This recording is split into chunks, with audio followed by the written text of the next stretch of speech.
रामराम मंडळी. 22 तारखेला कार्यक्रम आहे, उशीर हे होते धिंगाणा होतं म्हणून 21 तारखेलाच परळीमध्ये ठेवता. त्याच्यामुळे विषय खोल पब्लिक आलती.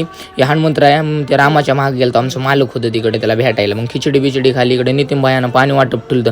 तिथे गेलो, थोडंसं थांबलो पोऱ्यापाशी वापस आलो की लगेच संजयंती आलती. संजयंतीला भेटलो, संजयला ते घेऊन गेलो तिकडं दिंडीमध्ये, म्हणजे रॅलीमध्ये. एक दिंडी म्हणतात आपल्या गावाकडले. खिचडी खाल्ली सगळ्यांनी तिथं. खिचडी कशाला सोडायची म्हणलं, लगेच मग तिकडे गेलात रॅली.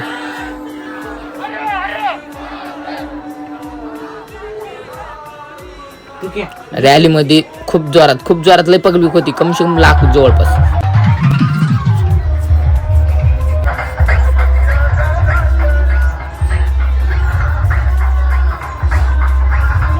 तिथून वापस येऊन चिखल्याचंच म्हणतोय ऐक्याचं चप्पल शिवलं. लगेच नाश्ता केला, दुपारी डब्बा न्यायला नव्हता थोडासा. मग लगेच पट्टी आली, ती पट्टी काढली की मला भूक लागली होती दुपारी.